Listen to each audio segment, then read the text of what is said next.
Bueno, buenas tardes. Soy Antonio Vilacoro y os voy a hablar en representación de la asociación Son Nuestros Hijos.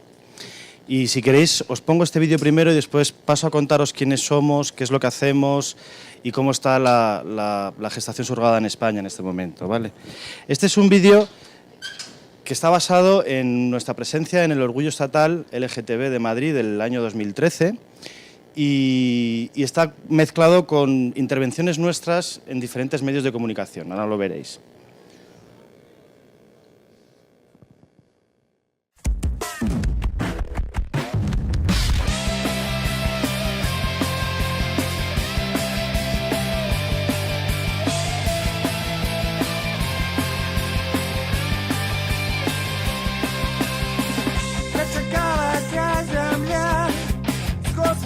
Родных сынов, бачишь, с кветками идут и гагарины цветов. Зов будуют на домах, гнезды парочки буслов и поют для всех дарма Челентана и Буйно. Это мой придуманный мир, а это мой вольный шлях, и на всех контейнерах так мир. И рамонки на твоих устах.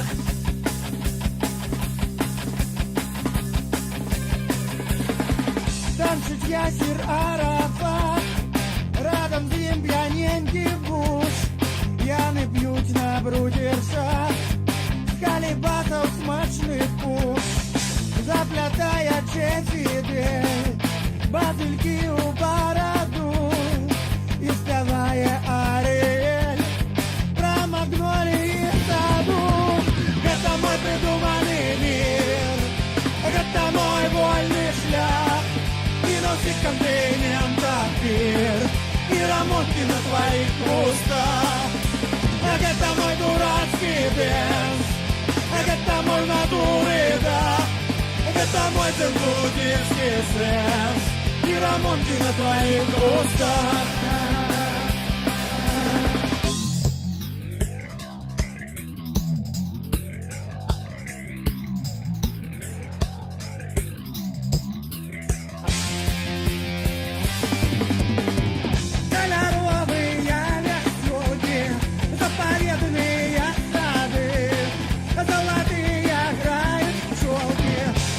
Полные воды. Это мой придуманный мир, это мой вольный шлях, и научить контейнером трактир, и рамонки на твоих устах. Это мой дурацкий бенз, это мой натуры, да, это мой центудерский сенс, и рамонки на твоих устах. Это мой центудерский сенс, и рамонки на твоих устах.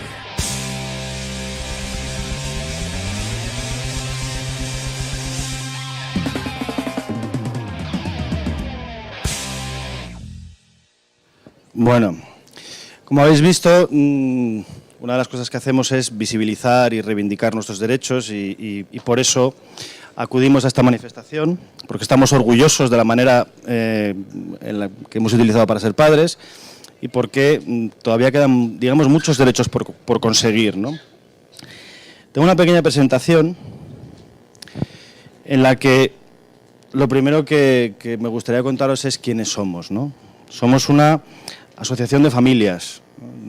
El SNH está compuesto por diferentes familias. Todos tenemos en común que hemos sido padres o que estamos en proceso de ser padres por gestación subrogada y creo que solamente hay una persona que ni ha sido padre ni madre ni tiene planes, ¿no? De las 300 familias que nosotros, digamos, tenemos en las diferentes herramientas que gestionamos y los 150 socios que hay en este momento, somos todos padres por gestación subrogada. Por otro lado, somos una asociación independiente, es decir, no tenemos ninguna vinculación con ninguna agencia, con ningún profesional que se dedique a prestar servicios de gestación subrogada, ni con ningún partido político, no dependemos absolutamente de nadie. Y además queremos mantener esa independencia para poder, digamos, hacer las funciones que como asociación tenemos marcadas, ¿no? Claro, somos una asociación sin ánimo de lucro, Por eso pues, nuestra misión no es dar servicios a las familias, no es encontrar gestantes, no es recomendar clínicas, sino que tenemos otra serie de misiones, ¿no? Originalmente éramos una asociación de familias homoparentales. La mayor parte de nosotros éramos personas homosexuales que habíamos recurrido a gestación subrogada y que necesitábamos defender nuestros derechos. Pero con el tiempo hemos ido incorporando otros modelos de familia y hoy en día SNH está compuesto por familias con padres heterosexuales, familias monoparentales, familias homoparentales, etcétera, ¿no? También originalmente nuestras familias recurrían a la subrogación en Estados Unidos y en India. Lo que pasa es que ahora bueno, pues hay muchísimos más destinos posibles para recurrir a gestación subrogada y en estos momentos dentro de SNH hay familias que están recurriendo a subrogación en México, en Tailandia, en Ucrania, en Rusia, en India, en Canadá y en Estados Unidos. Es decir, casi en casi todos los destinos en los que la gestación subrogada es posible, ¿no? Por otro lado, nos financiamos fundamentalmente o con donaciones, hacemos actividades de tipo crowdfunding, o con las cuotas de los socios. No dependemos absolutamente de nadie para nuestra financiación. Y aceptamos donativos, pero solamente aceptamos donativos de aquellos profesionales relacionados con la subrogación que cumplen con nuestro código ético. Y ahora, cuando pase a contaros cuál es el modelo de gestación subrogada que nosotros defendemos, veréis cómo ese modelo cuadra con una concepción ética de lo que es la gestación subrogada, ¿no? ¿Qué es lo que hacemos? Bueno, por un lado hacemos comunicación social de la gestación subrogada. El principal problema que tenemos es que la sociedad española no conoce lo que es la gestación subrogada y hay que hacer mucha labor de pedagogía, muchas charlas como esta, muchas intervenciones en medios, en prensa, etcétera, etcétera. Por otro lado, visibilizar nuestros modelos de familia. Si os acordáis, hace 6-7 años, cada vez que se hablaba de gestación subrogada en la televisión, era en programas de cámara oculta. Y toda la visión que se daba en un programa de cámara oculta es siempre algo sórdido y terrible, ¿no?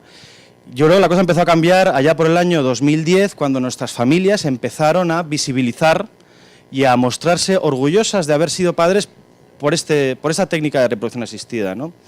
A raíz de que hemos empezado a visibilizarlo, la concepción de la sociedad ha cambiado radicalmente. Es decir, antes se entendía todo esto como algo oscuro y tétrico y casi moralmente reprobable, pero hoy día, después de que nosotros hemos visibilizado, de que muchas celebrities también han empezado a visibilizar, esa concepción está cambiando, ¿no?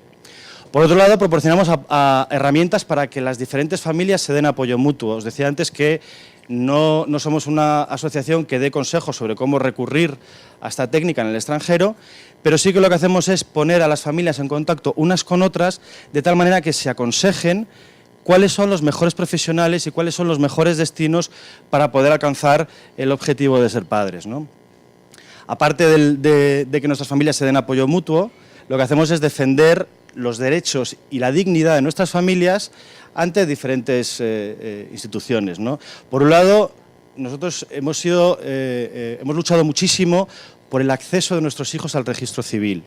Como sabéis, cuando uno tiene un hijo o una hija por gestación subrogada en el extranjero, originalmente había muchísimas dificultades para que España reconociera la filiación de estos niños y al reconocer la filiación implícitamente reconociera la ciudadanía. Había muchos casos de niños que al no serles reconocida la filiación, porque digamos, la técnica a la que habían recurrido sus padres incumple el famoso artículo 10 de la Ley de Técnicas de Reproducción Asistida, se veían que se les denegaba el acceso al registro civil y por tanto el acceso a la ciudadanía. Bueno, pues nosotros fuimos responsables o fuimos interlocutores con la Administración en el año 2010 cuando se dictó la famosa instrucción, que no sé si habéis oído hablar de ella, de 2005, perdona, la instrucción del 5 de octubre de 2010 de la DGRN. Esta instrucción fue la primera herramienta legal, la primera vía legal que permite el acceso de los niños nacidos por gestación subrogada al registro civil español, ¿no? No sé, ¿alguno no ha oído nunca hablar de la instrucción de la DGRN? ¿Todos la conocéis?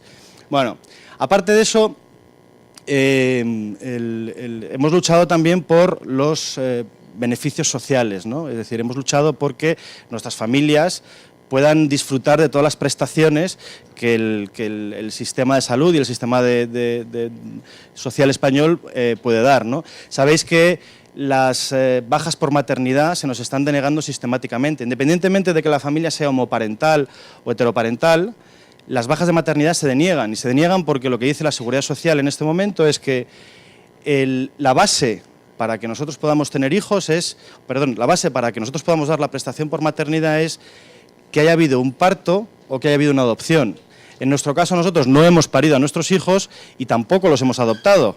Por tanto, están denegando las prestaciones. Bueno, pues nosotros estamos luchando para que cambie esta política. Nuestras familias han recurrido ante los tribunales estas decisiones de denegación de las bajas por maternidad. Hemos ganado hasta 10 sentencias en diferentes tribunales superiores de justicia de diferentes provincias y ahora estamos haciendo interlocutores con la Administración para conseguir que el Instituto Nacional de la Seguridad Social cambie su política y empiece a conceder bajas por maternidad. Por ejemplo, este martes que viene nos recibe el Secretario de Estado de Seguridad Social y nos recibe el Director General de Empleo. Todo esto después de muchísimas cartas que hemos estado mandando al Ministerio, nos ha respondido el gabinete de la ministra y trataremos con ellos este tema en concreto, ¿no? Por otro lado, hay un culebrón jurídico detrás de toda nuestra actividad, de la instrucción, digamos, que se dictó en el 2010, han pasado muchas cosas desde entonces. Sabéis que en febrero de este año hubo una sentencia del Tribunal Supremo que hizo que la instrucción se paralizara. Esa instrucción, después de las negociaciones que hemos tenido con el Ministerio de Justicia, se ha reanudado. Y ahora hemos conseguido el compromiso del Ministerio de Justicia para introducir en el Congreso de los Diputados una enmienda a la Ley de Registro Civil para que lo que es la instrucción sea elevada a rango de ley y tengamos mucha más seguridad jurídica en el acceso de nuestros hijos al registro civil. Por otro lado, respondemos también a ataques de los medios de comunicación, etcétera, etcétera. Y en última instancia, lo que nosotros queremos es conseguir que la gestación subrogada se regule en España.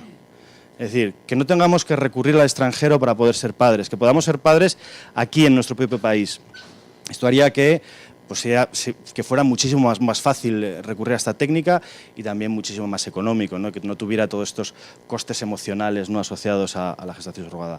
Para esto estamos colaborando con la Asociación por la Gestación Subrogada en España, los habéis visto, tienen también un mostrador aquí en esta feria y el objetivo de Asociación por la Gestación Subrogada en España es llevar al Congreso de los Diputados una iniciativa legislativa popular para que se regule. Para eso necesitan conseguir 500.000 firmas que apoyen el texto de ley que entre ambas asociaciones hemos consensuado. Veréis que el texto de ley, si vais a la página web de Gestación Subrogada en España, el texto de ley que presentan está basado en la misma concepción de propuesta de regulación que tenemos nosotros, ¿no? Aquí tenéis varios ejemplos de cómo hemos visibilizado y comunicado socialmente nuestra realidad, ¿no? Tenéis compañeros nuestros en Espejo Público, en Ana Rosa, en La Noria, cuando La Noria todavía existía, hicimos un programa de Conexión Samantha, hemos sido portada del País Semanal, de diferentes diarios, aquí tenéis un montón de recortes de periódicos y aquí tenéis también nuestra presencia en la manifestación del orgullo que habéis visto antes en el vídeo, ¿no?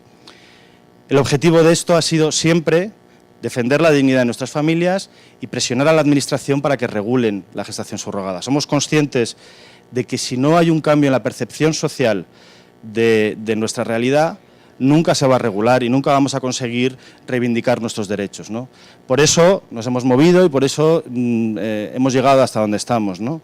Gracias a todas estas presencias en medios, gracias a toda esta labor de comunicación, hemos conseguido que nos reciban en los ministerios, hemos conseguido que nos reciban, que nos cojan los teléfonos, los cónsules de los distintos países, etcétera, etcétera. Si no llega a ser por los medios de comunicación y por el esfuerzo que muchísima gente ha hecho por estar ahí a costa de mostrar su vida privada y de desnudarse ante los medios, todo esto sería imposible, ¿no?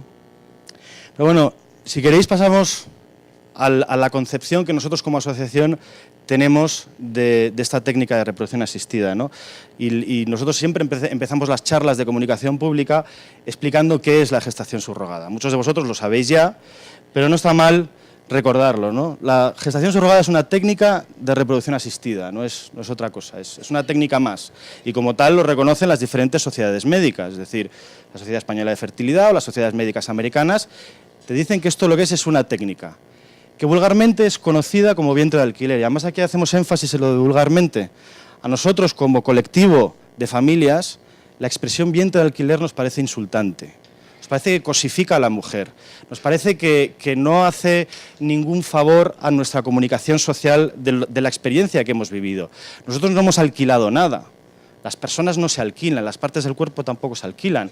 Lo que sí que hay es una donación de la capacidad de gestar, que es a lo que nosotros necesitamos recurrir porque nosotros no somos capaces de gestar a nuestros propios hijos, ¿no? Entonces, ¿en qué consiste? Consiste en que nosotros encomendamos la gestación de nuestros embriones a otra persona, a una mujer que no forma parte de la familia. Y esto lo solemos ilustrar en este gráfico, se suele recurrir a una donante de óvulos, se extraen esos óvulos, producimos nuestros embriones y esos embriones los encomendamos, le pedimos a alguien que cuide de ellos, ¿no? Y esa persona es la que llamamos gestante. Esta persona la llamamos gestante y no la llamamos madre, porque la madre está en nuestras familias. Madres somos las mujeres que estamos aquí, que a lo mejor queremos tener hijos por esta técnica. Las mujeres que los gestan no son madres, son gestantes, ¿no? Pero claro, esto va en contra de las intuiciones de la sociedad. Esta técnica, como dice el último punto, desafía el concepto tradicional de madre, ¿no? Porque uno tiende siempre a pensar que la madre es la que pare. Hasta ahora el parir estaba indisolublemente ligado a la maternidad. Y sin embargo la gestación subrogada lo que hace es separar lo que es ser madre de lo que es ser gestante. Pero esta separación de los papeles de madre es algo que se viene dando en toda la historia de la humanidad. Y si os fijáis, aquí tenemos una especificación de los diferentes papeles de madre en los que uno podría separar el rol tradicional, ¿no? Por un lado podría haber una mujer que dona los ovocitos. Esta mujer podría ser diferente a la mujer que los gesta, que gesta el embrión que se ha producido a partir de esos ovocitos. Y además ser diferente de la mujer que amamanta al bebé o le da el biberón, que tradicionalmente, muchos sabréis que en España, por ejemplo, existía esta figura de la nodriza o del ama de cría, que era una persona diferente a la madre, a la que se encomendaba el bebé para que fuera alimentado, ¿no? Porque a lo mejor la madre no tenía leche. Por otro lado, podría haber otra cuarta persona, que es la cuidadora, y luego otra quinta persona, que es la mujer que hace de responsable legal de los hijos, ¿no? Que sería o la tutora o quien tiene la custodia, etcétera, etcétera. Es decir, como veis, diferentes personas pueden hacer los papeles que tradicionalmente se identifican como madre, ¿no? Es decir, madre, no hay solamente un tipo de madre, hay diferentes tipos de madres o ninguno. Es decir, al final, ¿quién es la madre en todas estas situaciones? Si veis un proceso de gestación subrogada, veis aquí a esta familia estupenda, a la madre y al padre que aportan sus gametos, ovocitos y espermatozoides para producir un embrión. Como esta señora no puede gestar a sus hijos, lo que hace es encargar la gestación a una segunda mujer. Esta segunda mujer la llamamos gestante. Una vez que nace el niño, esta misma señora es la que le da el pecho, la que podría dar el pecho induciendo la producción de leche, la que lo cría y con la que se establece, digamos, el vínculo legal de la filiación, quien tiene la responsabilidad legal sobre este niño. Es decir, como veis, aquí a quien podemos llamar madre en todo este esquema es a esta señora de aquí y no a la mujer que está gestando al niño. Pero lo mismo pasaría si la pareja hubiese tenido que recurrir a una donación de óvulos, o si hubiese tenido que recurrir a una donación de óvulos y a una donación de esperma, ¿no? En cualquiera de los casos, a quien uno considera madre es a esta mujer, no a la mujer que ha gestado, ¿no? Lo mismo ocurriría en una familia homoparental. En una familia homoparental el acuerdo típico suele ser que dos hombres van a ser padres conjuntamente de los niños que nazcan por gestación subrogada. Lo que se hace es que en muchísimas ocasiones los ovocitos que se derivan de la donante se dividen en dos grupos. Un grupo se fecunda con el esperma de uno de los padres, el otro grupo se fecunda con el esperma de todos los padres y se transfieren dos de esos embriones, uno de cada uno, a la mujer gestante. Sabéis que las tasas de éxito en fecundación in vitro pues no son del 100% y lo que suele pasar es que nazca solamente o prospere solamente uno de los embriones. De tal manera que esta pareja podría tener un niño, no sabría exactamente de quién es el padre genético, digamos, pero legalmente los dos serían padres, es decir, legal y socialmente serían ellos dos los padres de los niños que nazcan por este proceso. ¿Y en este proceso podemos hablar de madre? Tampoco. O sea, estos niños tienen dos papás, pero no tienen madre, lo que tienen es una mujer gestante y una mujer donante, ¿vale? Por eso, cuando hablamos de esta técnica de reproducción asistida, nos referimos a gestación subrogada. Y no podemos hablar ni de vientre de alquiler, ni de maternidad subrogada, ni de subrogación de útero. Lo que se está donando no es el útero, es la capacidad entera de gestar, el proceso fisiológico de la gestación. Eso es lo que dona una mujer gestante. Y lo que se subroga no es la maternidad. O sea, si mi mujer y yo vamos a tener un hijo por gestación subrogada, no subrogamos la maternidad es nuestra, es de mi mujer. Ella va a ser la madre. Lo que subrogamos, lo que encargamos, la donación que recibimos es la de la gestación. Por tanto, podemos hablar de gestación subrogada o de gestación por sustitución. Ese sería el término adecuado. Y de hecho, pues os diría que os unáis a esta manera de pensar y que empecéis a considerar cualquier otra denominación como algo incluso insultante, ¿no? Es decir, no podemos permitir que los medios de comunicación se sigan refiriendo a esto como vientre de alquiler, no podemos permitir que los grupos políticos sigan refiriéndose a esta técnica con nombres tan peyorativos, ¿no? Nosotros lo comparamos como en los años 80, no sé si os acordáis, cuando empezó la fecundación in vitro, los medios de comunicación hablaban de bebés probeta. Claro, hoy en día nadie te llega y te dice, oye, ¿qué tal tu bebé probeta? Has tenido un bebé probeta, ¿verdad? No, eso no se dice, pues ya, digamos, se ha superado. Ya la gente conoce perfectamente la técnica y sabe que es fecundación in vitro. Y nadie sigue utilizando, digamos, ese vulgarismo que se utilizaba en los 80. Lo mismo nos gustaría que pasara con la gestación subrogada, ¿no? Sin embargo, sabéis que hay muchísimo debate, que en la sociedad española pues esto de la gestación subrogada ha sido bastante controvertido, hay voces en contra, voces a favor, etcétera, etcétera, ¿no? Y lo que pasa es que hay muchísimas preconcepciones, hay muchísimos prejuicios, si uno pone gestación subrogada en Google, fijaros lo que sale, imágenes horribles. Porque estas imágenes son de mujeres sin cabeza, mujeres sin identidad, son vientres con códigos de barras, empaquetados como si fueran de regalo. Esto nos refleja lo que nosotros, los que hemos sido padres por subrogación, hemos vivido. Nosotros hemos vivido una relación con nuestras gestantes, hemos vivido otra realidad completamente diferente. Y lo que queremos es que la sociedad española consiga huir de este topicazo, de este topicazo además que lleva a prejuicios.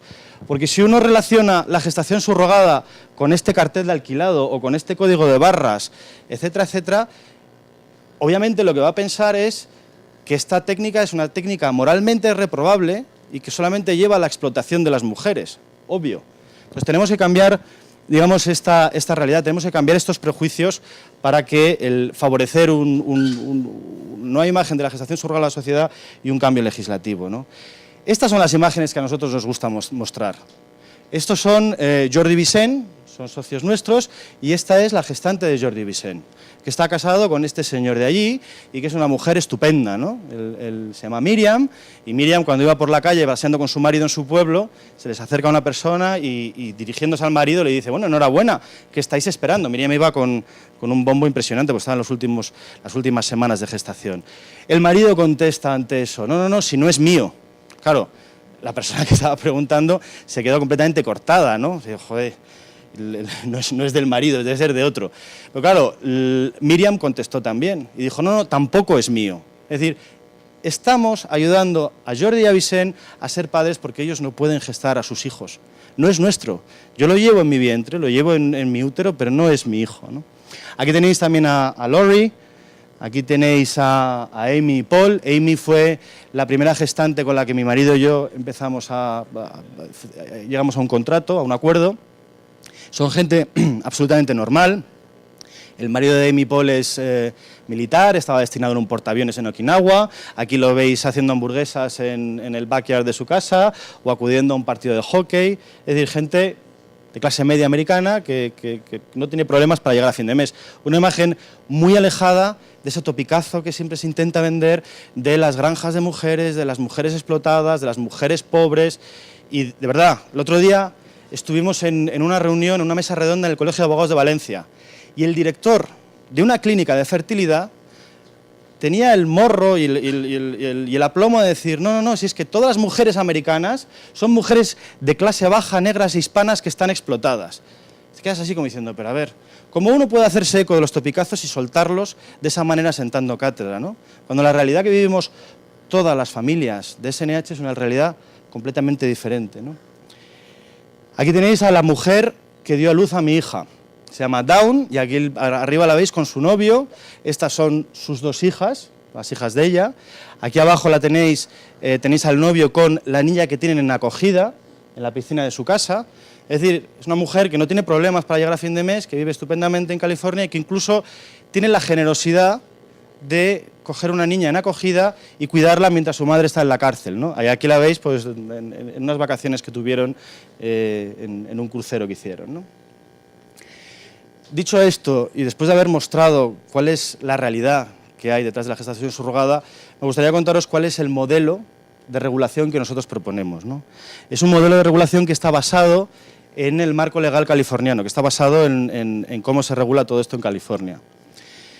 El primer punto es que es una técnica que debería estar accesible a cualquier tipo de familia, ¿vale?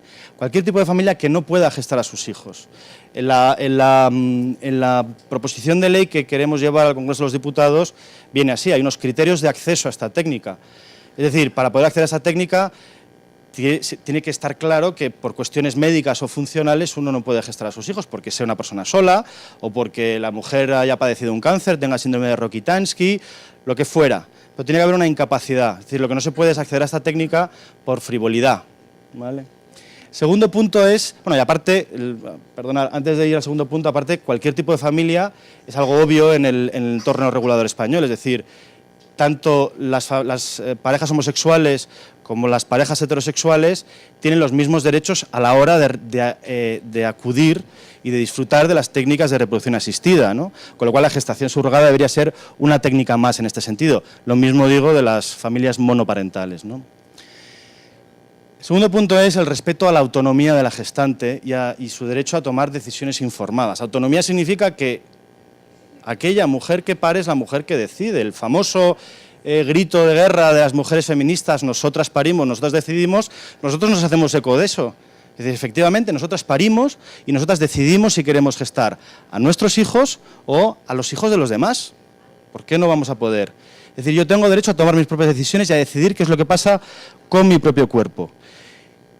Pero por otro lado, necesitamos que la decisión sea una decisión informada, es decir, que la mujer que vaya a donar su capacidad de gestar sepa perfectamente a lo que se expone. Para eso es necesario que esta mujer haya pasado primero por un embarazo propio, que haya tenido sus propios hijos.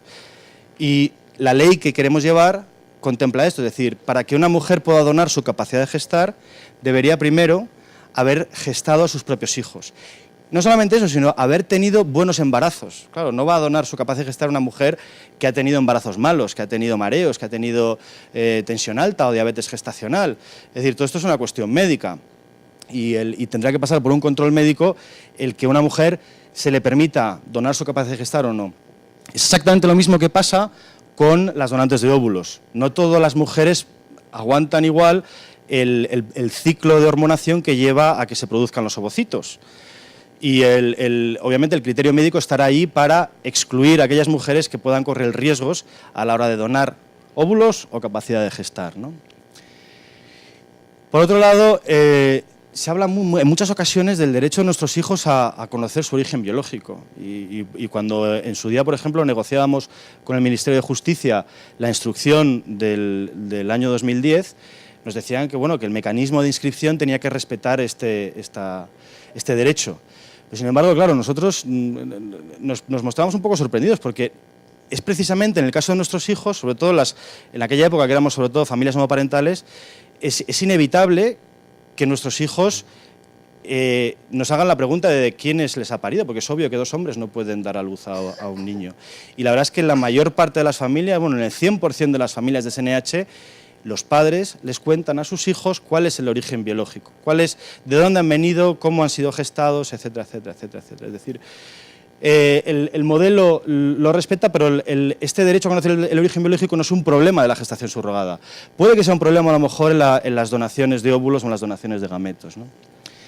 Otro de los puntos del modelo que defendemos es que no haya una relación de parentesco entre la mujer gestante y la familia. Y nosotros defendemos esto y lo ponemos aquí como punto, aunque os parezca extraño, porque hay algunos marcos reguladores de algunos países que defienden lo contrario y que lo que hacen es exigir que la gestante sea, por ejemplo, la hermana de la madre. No vale que te lo geste otra señora, pero que sea tu hermana. ¿Qué es lo que buscan estos marcos reguladores? Lo que se está buscando con este punto, con esta exigencia, es intentar garantizar el altruismo de la gestación.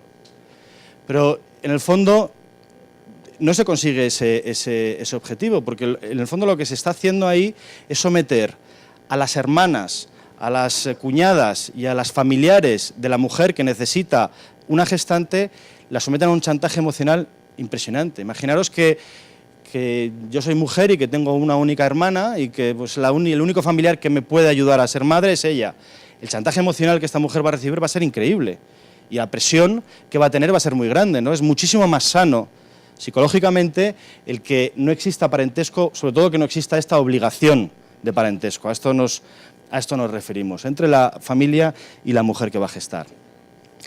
Por otro lado, el modelo que nosotros hemos vivido es un modelo en el que las familias pueden establecer una relación personal con la gestante, ¿no? Yo creo que todos los que hemos sido padres por este método hemos vivido nuestros embarazos a través del testimonio de nuestras gestantes, ¿no? Ella nos contaba cómo se sentía, nos contaba cómo iban las ecografías, nos contaba si el bebé daba patadas, etcétera, etcétera. Es emocionalmente muy enriquecedor el hecho de poder vivir todo ese proceso a través de su testimonio. Pero no solamente eso, sino que el hecho de que haya esa transparencia fomenta el que tú tengas mayores garantías de que se está respetando todos los derechos de la mujer que gesta. En el año pasado, en esta misma feria, había una agencia a la que le preguntaba que cómo era la relación con la gestante y te decían, no, usted no puede hablar con la gestante. Lo que tiene que hacer es acudir a la intermediación de una persona que siempre estará presente cuando usted hable con la gestante. Bueno, pues este tipo de procedimiento iría en contra de nuestro código ético. Nosotros defendemos que tiene que existir esa interacción para que se puedan dar las garantías, si no es bastante difícil. Imaginaros en un país a miles de kilómetros de distancia que el testimonio de la gestante esté siempre filtrado por la presencia de una persona de la agencia, ¿no? Sería algo que no te permitiría ver que esta persona ha accedido a gestar tu hijo libremente y que todo está yendo bien, ¿no? Y sin embargo, en muchas ocasiones cuando hablamos con diferentes interlocutores sobre el modelo de regulación que proponemos, nos dicen cosas diferentes. Por ejemplo, en la Sociedad Española de Fertilidad había voces que decían que la gestante tenía que ser anónima. Claro, si la gestante es anónima no se puede dar todo esto que nosotros estamos defendiendo aquí. ¿Por qué van a querer que la gestante sea anónima? Bueno, pues decían que en los países donde la donación es anónima hay mucho mayor número de donantes. Pero claro, aquí no estamos hablando de una donación de gametos, estamos hablando de un proceso que dura muchísimo más tiempo y que lleva implicaciones muchísimo más profundas, ¿no? Y luego los dos puntos más importantes quizás del modelo de regulación, que son la irreversibilidad del contrato y la compensación económica. La irreversibilidad del contrato es lo que los americanos llaman la enforceability y consiste en que una vez que yo he llegado a un acuerdo de gestación subrogada, ninguna de las dos partes se puede echar atrás. Es decir, si yo llego a un acuerdo con una mujer para que geste a mi hijo, en el momento en que yo le transfiero el embrión, ya no puedo decir, no, pues ya no lo quiero. Y la mujer dice, no, es que me lo quiero quedar yo. No, tampoco. O sea, esto plantea una inseguridad jurídica brutal. Y a nosotros, a las familias que somos padres por este método, nos parece aberrante y moralmente reprobable. Es decir, que una mujer que ha gestado a tu hijo, que te ha donado su capacidad de gestar, tenga la capacidad de reclamar derechos de filiación, de decir, bueno, yo es que quiero ser la madre de este niño que acabo de parir, es algo que nos pone los pelos como escarpias. Es decir, es algo que identificamos como aberrante, que es que alguien que se quiera quedar con nuestro hijo. Siempre ponemos el mismo ejemplo. Imaginaros que vosotros trabajáis y que no podéis cuidar a vuestros hijos durante el día y que dejáis a vuestros niños con una mujer que los cuida, con una cuidadora, ¿no? Claro, el argumento de esta gente, la gente que te dice, no, pues que la gestante pueda tener capacidad durante un mes o 2 meses de decidir si se queda con el niño o no. Y bueno, pues esto es como si yo a la cuidadora que cuida a mi hijo, cuando yo me voy a trabajar, me dice que quiere quedarse con mi hijo, porque es que ha establecido un vínculo emocional con él. Es exactamente el mismo caso. Es decir, todo esto es esta gente que defiende un modelo de regulación en el que la gestante puede reivindicar derechos de filiación, lo está haciendo basándose en ese vínculo emocional que se crea con el niño. porque se crea con el niño que se está gestando. Pero sin embargo no se dan cuenta de que este vínculo emocional puede ser mayor en otras muchísimas situaciones que nunca dan lugar a derecho de filiación, como es que tú dejes a un niño con una cuidadora, ¿no? Es decir, para nosotros esto es algo básico, completamente elemental. Sin embargo, hay modelos de regulación, como es el modelo del Reino Unido, en el que las gestantes tienen esa opción durante un mes, o no sé si es un mes o 2 meses. Es decir, el modelo británico de gestación subrogada permite la reversibilidad del contrato solamente por el lado de la gestante durante esos 2 primeros meses, ¿no? Y esto es algo que a nosotros nos parece poco ético. Fijaros que nos parece poco ético algo que se hace en el Reino Unido, que es como el paradigma de la ética, ¿no? Todos los británicos siempre se jactan de ser gente estupendamente ética y de donar mucho dinero a las charities, ¿no?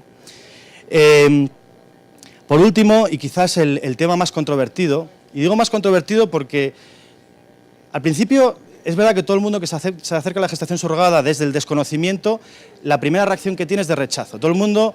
Lo vemos en todas partes. La primera reacción es de decir, uff, esto no me gusta, esto no tal, porque esto qué horror, una madre que entrega a su hijo.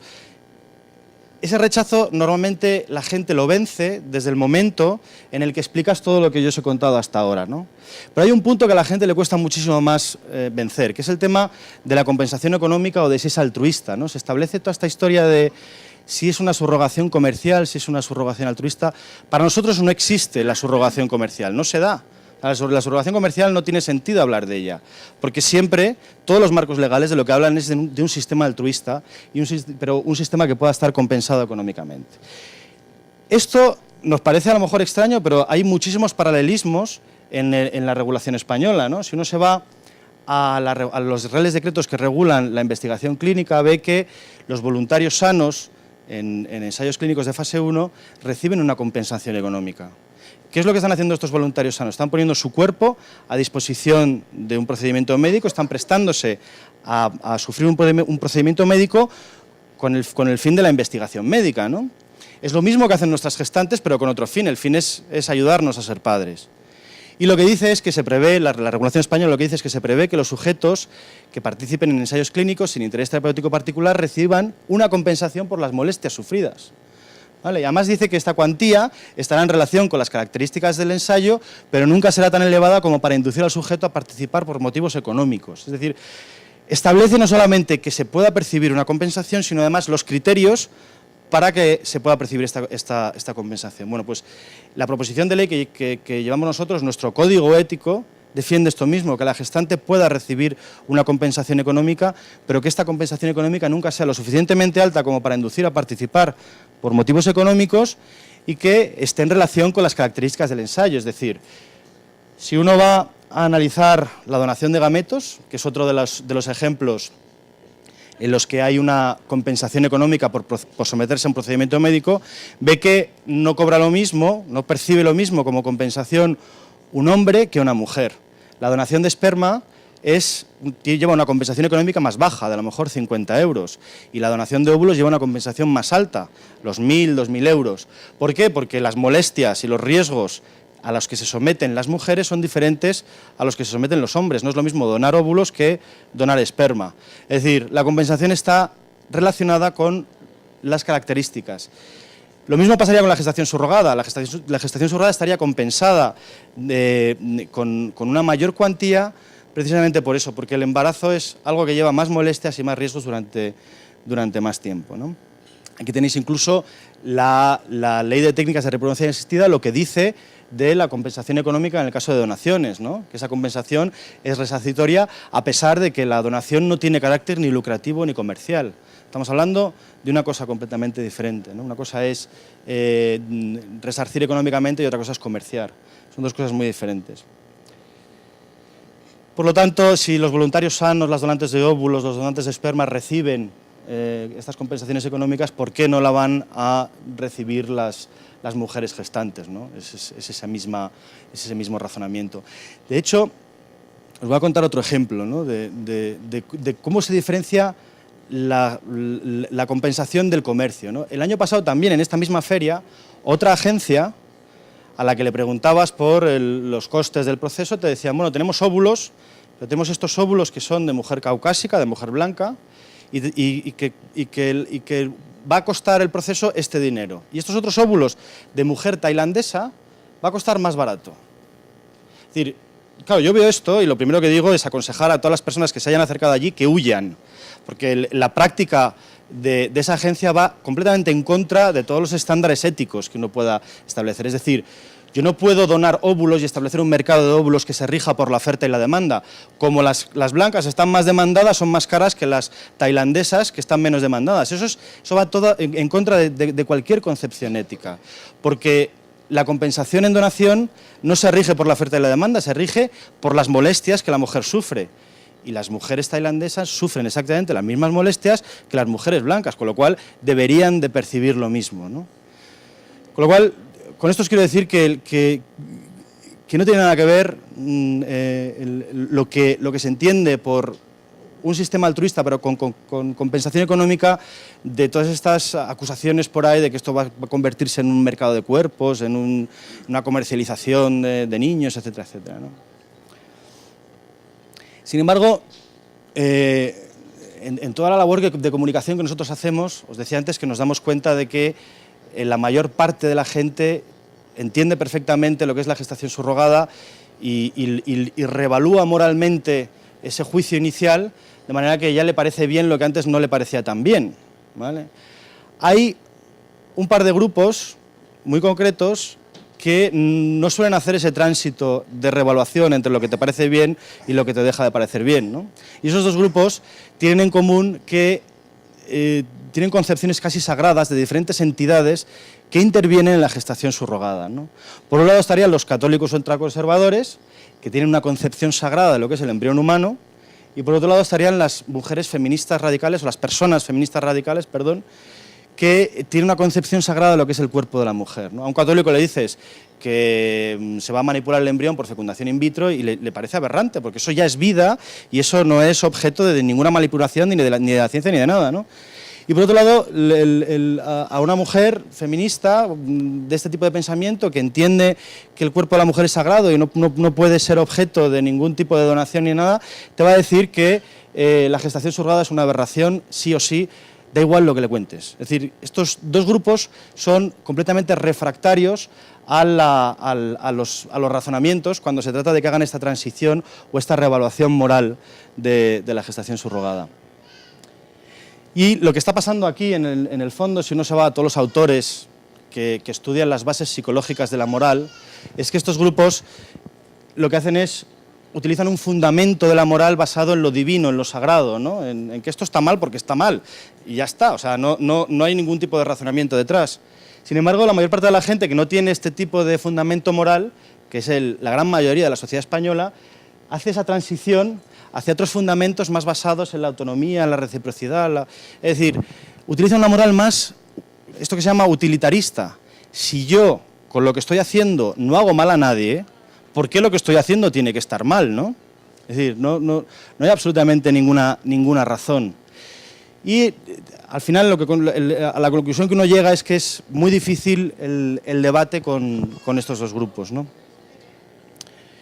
Por otro lado, la propia ley, la ley de técnicas de reproducción asistida del año 2006, tiene como una psicología moral detrás, ¿no? Es decir, normalmente si uno considera que algo está mal, no solamente tiene la obligación de no hacerlo, sino que tiene la obligación de prohibirlo. Si yo considero que matar está mal, no solamente tengo la obligación de no matar, sino además tengo la obligación de castigar al asesino, castigar a quien mata. En la psicología de la ley española esto no existe, porque lo que hace es decir que un acuerdo de gestación subrogada no tendrá valor, pero no tiene ningún código sancionado asociado, es decir, no castiga a quien entra en un acuerdo de gestación subrogada. Es decir, quien legisló en su día no quería entrar en el tema, pero no se oponía, probablemente, en el año 2006. Es decir, España es de los países que más cerca estaría en su legislación de que se permita la gestación subrogada, a diferencia de otros países como puedan ser Alemania o Francia o Italia, donde incluso en algunas ocasiones hay consecuencias penales para aquellas personas que entran en acuerdos de gestación por sustitución. Nos queda poco tiempo, unos 10 minutos, ¿no? Y después de haberos contado en lo que consiste la gestación subrogada y cuál es el modelo que nosotros defendemos, me gustaría brevemente contaros cuál ha sido nuestra historia, cómo hemos llegado hasta donde estamos, ¿no? y por qué estamos aquí. Nosotros empezamos a funcionar, o nos conocimos, el primer grupo de familias se formó en el año 2008 y fue a raíz de diferentes asociaciones de familias homoparentales.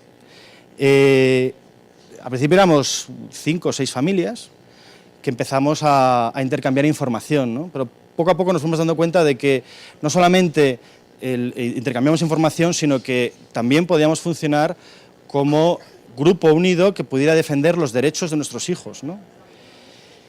Y además dentro del grupo había una familia de Valencia, que habéis oído hablar de ellos, la familia que nunca ha querido salir en los medios ni dar su identidad, nosotros llamamos BN en algunas presentaciones, que se les ocurrió una manera para registrar a sus hijos en el registro civil, ¿no? Ellos habían dado cuenta de que en España la afiliación viene determinada por el parto. Sin embargo, en California no, en California lo que hay es una jurisprudencia que te permite hacer valer un acuerdo de subrogación, es decir, te permite que si tú has mostrado voluntad de ser padre, esa voluntad se convierta en relación de filiación y de esa manera venga reflejada en el certificado de nacimiento, ¿no? Lo que hicieron fue, ellos llegaron a un acuerdo de subrogación, tuvieron a sus hijos, antes de que sus hijos nacieran, la Corte Suprema de California dio una sentencia de filiación y lo que hicieron es lo que hacen todas las familias, tras el parto, obtener el certificado de nacimiento con esa afiliación y acudir al consulado para el registro, ¿no? El procedimiento es siempre acudir a los consulados de la demarcación consular donde se ha producido el hecho que uno quiere registrar. Hasta entonces, los consulados españoles en California habían hecho la vista gorda. Todas las familias heterosexuales que iban por allí conseguían registrar a sus hijos, independientemente de que en muchas ocasiones la fecha de entrada que ponía en el pasaporte era posterior a la del nacimiento del niño. Es decir, el niño había nacido antes de que la madre llegara a California. Cosas muy, muy curiosas pasaban, ¿no? Pero bueno, las autoridades hacían la vista gorda. Claro, cuando llegó la familia esta, que estaba formada por 2 hombres, pues no pudieron mirar para otro lado. Se puso en evidencia que estos niños habían nacido por gestación subrogada. Y lo que pasó fue que el consulado les denegó la solicitud de inscripción. Pero claro, ellos decían, bueno, yo estoy presentando una partida de nacimiento, que es lo que hace todo el mundo. En España no va en contra del orden público español el hecho de que yo tenga 2 hijos junto con mi marido, porque ya se había aprobado la ley de matrimonio igualitario y las filiaciones con personas del mismo sexo, y no tenía, digamos, el consulado ningún motivo para denegar. El único motivo era la ley de técnicas de reproducción asistida. ¿Qué es lo que pasó? Que se denegó y esta familia por primera vez en España empezó a reivindicar públicamente sus derechos como padres por gestación subrogada. Y aquí veis de los primeros artículos que salieron en España, en este caso veis un artículo del País, en el que se habla de que unos señores han tenido papás en Estados Unidos, o unos niños han nacido con sus papás en Estados Unidos, pero son considerados huérfanos en España, ¿no? Aquí veis la prensa de la época, ¿no? Veis que la prensa de la época nos trata casi como si fuéramos unos frikis, ¿no? Dicen, 2 gays intentan legalizar a sus hijos que han nacido de una madre de alquiler. Es decir, en aquella época yo creo que no había conciencia ni entre los medios de comunicación ni entre el movimiento LGTB de que lo que pasaba era todo un fenómeno social. Es decir, estos eran los primeros, pero detrás hemos venido cientos de familias que hemos querido ser padres de la misma manera. Yo creo que nadie tuvo esa visión cuando llegó el primer caso. Aquí tenéis a la pareja, ¿no? Ahí veis a los 2 con sus hijos. Pues esta pareja inicia una batalla legal, recurre la denegación. En el 18 de febrero del año 2009 la DGRN les estima el recurso y estos 2 niños que veis aquí se convierten en los 2 primeros niños que son inscritos en el Registro Civil Español como hijos naturales de 2 varones. Hasta entonces podían ser hijos por adopción, podían ser hijos naturales de una pareja heterosexual, pero nunca de 2 varones. Ganan su registro, pero esta felicidad dura poco porque a pesar de eso continuaron las denegaciones y se encontraron al cabo del tiempo con que había una demanda de Fiscalía en contra de esa inscripción, ¿no? Entonces se inicia todo un procedimiento judicial. las denegaciones siguen continuando y nosotros, como veis aquí, cada diapositiva que paso, continuamos apareciendo en medios de comunicación y visibilizando, pues ya en esta época nos habíamos formado como grupo, ya éramos 10, 20 familias y ya nos empezábamos a articular para defender nuestros derechos, ¿no?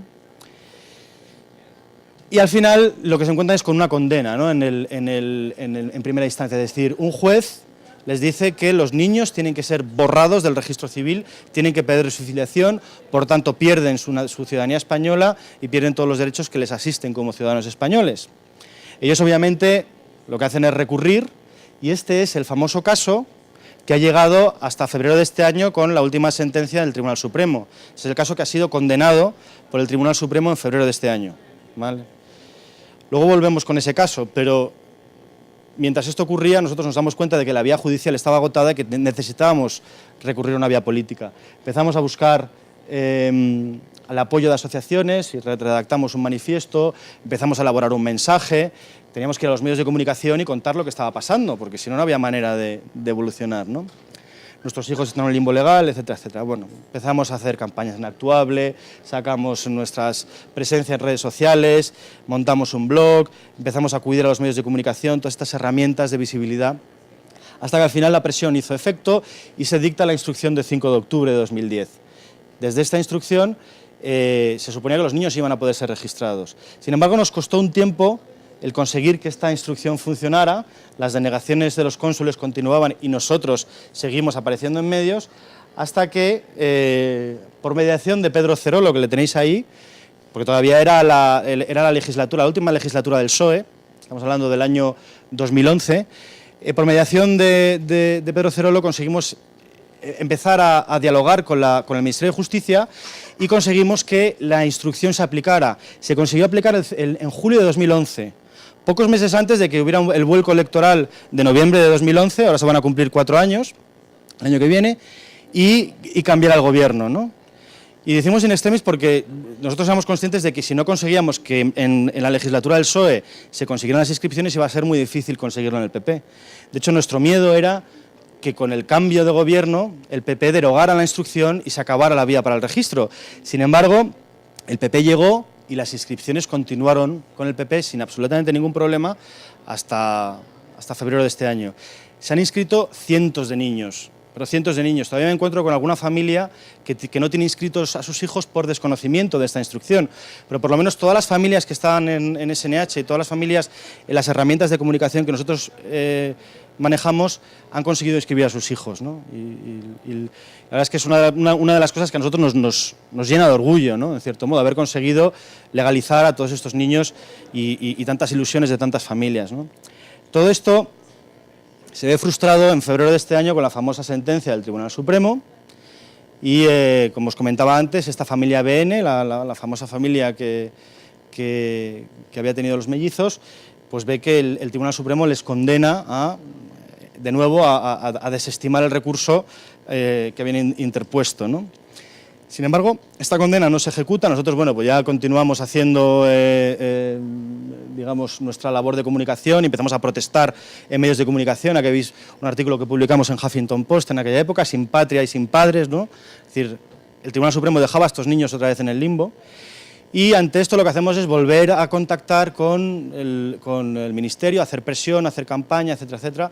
Y aquí ya, siendo un grupo más grande, siendo ya muchas más familias, conseguimos que el Ministerio nos recibiera, que nos contestara el propio ministro Alberto Ruiz Gallardón y que nos pusiera en contacto con el subsecretario de Justicia y con el director general de Registros. Nos reunimos con ellos y después de muchas negociaciones conseguimos que se reactivara las inscripciones. Esta reactivación es verdad que ha venido apoyada por una sentencia del Tribunal Europeo de Derechos Humanos que el pasado junio condenaba a Francia por un caso muy similar. Eran niñas que tenían 13 años ya, 14 años, y que llevaban todo este tiempo en un limbo legal. No se les había reconocido la ciudadanía francesa, ¿no? Entonces, desde entonces se han reanudado las inscripciones. En este momento ya se están inscribiendo a los niños que nacen en los sitios donde se cumplen los criterios de la instrucción y se ha vuelto a inscribir sin problemas. Y además, no solamente eso, sino que el Ministerio se ha comprometido con nosotros. Aquí tenéis una familia que se ve afectada por la paralización de las inscripciones. Esta es la sentencia. Y el Ministerio se ha comprometido con la asociación de Son Nuestros Hijos, con nosotros, a buscar una solución. Y esa solución es esta famosa enmienda a la Ley de Registro Civil, que lo que hará es que los criterios de la instrucción queden incorporados en la ley española. De tal manera que España reconocerá por ley a los niños nacidos por gestación subrogada en extranjero. Si os dais cuenta, esto es incluso un fariseísmo, ¿no? Es decir, España reconoce la gestación subrogada, pero siempre que se haga fuera de nuestras fronteras. Nosotros somos conscientes de eso, pero para nosotros políticamente esto es un éxito, porque a pesar de que jurídicamente sea una aberración, esto pone a la administración española en una evidencia. Es decir, el siguiente paso, ¿cuál será? Será regular la gestación subrogada en España para que nuestras familias no tengan que salir fuera. Y aquí lo tenéis. Si queréis colaborar con nosotros, la asociación tiene un mostrador en esta feria donde podéis asociaros, todos aquellos que queráis ser padres por esta técnica o que ya lo seáis, y podéis incluso también colaborar con la Asociación por la Gestación Subrogada en España en toda esta recogida de firmas. No sabemos cuál será la mejor estrategia política para el cambio de ley, pero o sea mediante ILP o sea mediante la introducción por parte de un grupo parlamentario de una proposición de ley, en algún momento creemos que esto llegará al Congreso de los Diputados y que se debatirá.